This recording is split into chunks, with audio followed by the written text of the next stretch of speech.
Hello, my name is Dave Copper. I'm the chair of the Channel Island Neighborhood Council, representing about 5,000 residents around the harbor, including residents of Westport, Mandalay Bay, Harbor Island Condominiums, and Seabridge.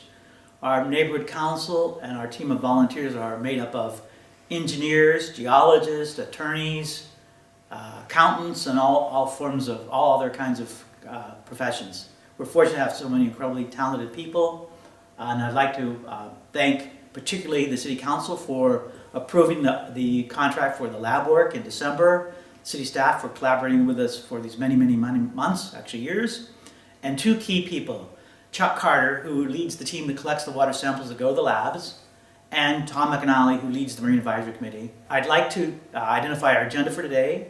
I'd like to give you some background, what we're finding in the harbor, some of our ideas about what we want to see happening next, and our ask of the city. Before I do that though, I'd like to take a look at this picture. So I like this picture because it gives you a good visualization of what our whole footprint is like, right? So here we have the roughly 2.5 mile long Edison Canal, right? Here we have the northern part of the harbor, the Channel Islands Boulevard Bridge or Harbor Boulevard Bridge, the county controlled area. And then you can see the canal comes out right here. The northern part of the canal comes out in a pool which the power plant pulled water from and cooled the pumps and generate the power, and then discharge the water into the ocean. So this is good visually. So you can see the urban areas, you can see the agricultural areas, you can see the new development North Shore Mandalay Bay is being graded, and it's further along now. This is an older picture. So from the background, again, the power plant was pulling 1.5 billion gallons of water per month on average for decades, and discharging in the ocean. That stopped in February 2018, 6 years ago. This slide identifies the origins of some of the things that are flowing into the water, right? I don't think a lot of people realize how many canals and ditches and drains are flowing into the canal and into the harbor. And we identify that as important because we sometimes, when we do our sampling, we consider where things might be coming from that we're finding in the water. But let's start by looking at some of the stuff coming in the water. The blue line here, Doris Drain, starts around Ventura Road, is roughly 3 miles long and ends in the Edison Canal.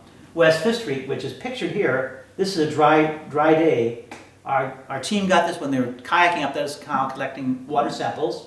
This West Street drain, again, starts Ventura Road, ends up in the canal. There's the Woolly Drain that ends up in the canal. And then there's this major drain called Oxnard West, right? And it flows down Ventura Road to Channel Islands Boulevard. Between the lanes, it comes out at Fisherman's Wharf, right? This map actually came from the county Watershed Protection Agency, and so it should represent all the major things. But in addition to the 9 miles of major drains, there's many smaller drains. You can even see them if you drive down Woolly or 5th Street, and you look to the north, you'll see pipes coming off the fields right in the ditches, and that they use a tile system for drainage, and so we get a lot of water flow after irrigation or rain. As you can clearly see, there are no filters coming into the 5th Street drain, and I think that's true for all of the drains with but 2 exceptions, which I will explain momentarily. So we found there's three threats to the harbor, triple threat to the harbor. The first one is bacteria, the second one is dissolved oxygen, and the third one is pesticides. So bacteria are an ongoing problem, have been for years, and I'll talk more about that. But our recent events, December rain specifically, resulted in about 4,000 sea bass die at the Sea Bass Enhancement Facility in the harbor. That represented nearly half of the sea bass that were brought up from the Carlsbad nursery. In terms of dissolved oxygen, we find that is a problem typically in the summer months, late summer months, as during the night the dissolved oxygen level goes below the state safety standard. I'll explain more about that in a moment. And then lastly, pesticides, which are now been included on the State Water Board impaired body listing. And I have more about that as well.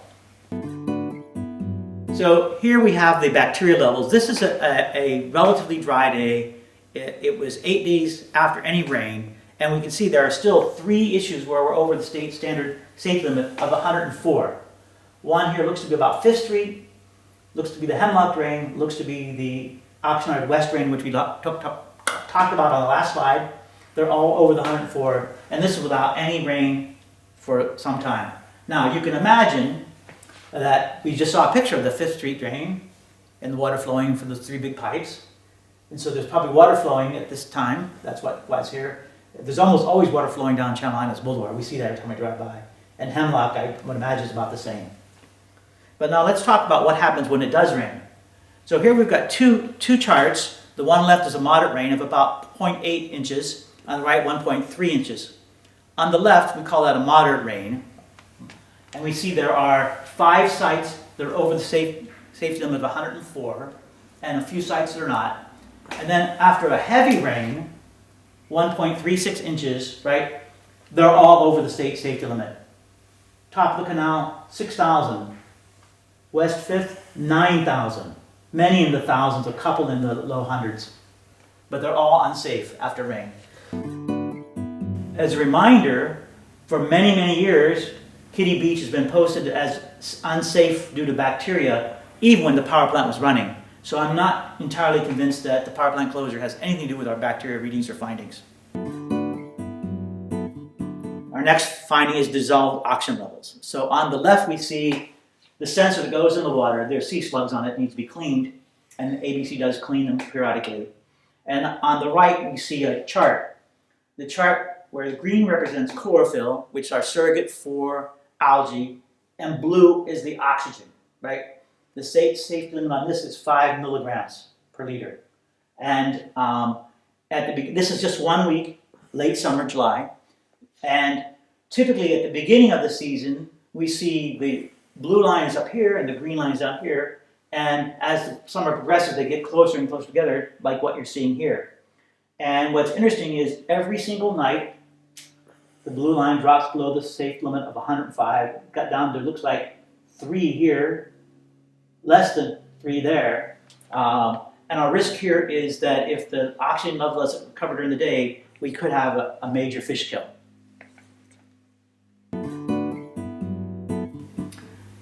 Toxicity is an interesting sample that we do. Our team collects water. The water is put in little trays, and little shrimps are put in the water, and they're monitored for 1 week. And what we see here is after the heavy, again, the same heavy rain, 1.36 inches, we see we had 1, 2, 3, 4 sites where we had issues with them surviving even 1 week. 90% died. 73, 26, 68. It's scary. We don't know for certain the cause of death, but we're beginning to think, based on the other data, that it's one of 2 things, pesticides or bacteria. Now that we learn more about what happened with the sea bass, I'm inclined to think it's bacteria, but we don't know for sure. Here are the pesticides the State Water Board included in the 2024 Impaired Water Bodies list. It's called 303D list. This list, I went through it. It's literally thousands of rows in an Excel spreadsheet. But I did a search on Channel Island's Boulevard and Edison Canal and identified there are 4 new listings, 2 for the harbor and 2 for the canal. The 2 for the harbor are bifenthrin and permethrin, both pesticides. Edison Canal had malathion, which I don't think has been used for a long time, but I could be wrong, and permethrin again, same there. It's also interesting to note that bacteria remains on the list for Kitty Beach and Hobie Beach, right? And has been for a long, long time. So I wanted to take, since we have permethrin in both the canal and the harbor, I wanted to graph out or display how that actually is working. So on this slide, what we see in yellow is the number of times over the state safety limit the permethrin levels are. So around Harbor Boulevard, it's 4 times over the safety limit. Around Dorset, it looks to be 26, 12 times over the state limit. Down by Woodley, 4.5. But then when you get into the harbor, Mandalay Bay is 3.2, looks to be Seabridge 1.5, and Westport 2 times the safety limit. So what I believe is happening is the tidal flow is pulling the water from the canal into the harbor, and the permethrin is being diluted by the greater body of water in the harbor. Westport and Seabridge developments were brought up in the December City Council meeting regarding that they were known to be, or believed to be, or expected to be an issue regarding harbor water quality when the power plant closed. So I did some research on that, and here's what we found. Some key points. First of all, the Seabridge development originally had a shallow bay swimming beach planned. The Seabridge development plan also identified there could be problems with water quality, particularly bacteria, because presumably of the experience they had or knew about with Kitty Beach. So it's not a surprise. Neither the Westport or Seabridge development documents that I read had any discussion about urban or agricultural runoff. Only bacteria was considered, right? And the language in the Seabridge and Westport developments regarding remediation and the pumps to remediate are nearly identical. So they were developed pretty close, I think about 2 years apart, and I think was well known at that time. The Westport and Seabridge communities were required to put in 360, well, I don't know about the brand, required to put in storm filters. Here's the storm filter put in at Seabridge. It's called Stormwater 360. It's an extensive filtration system that cleans the water.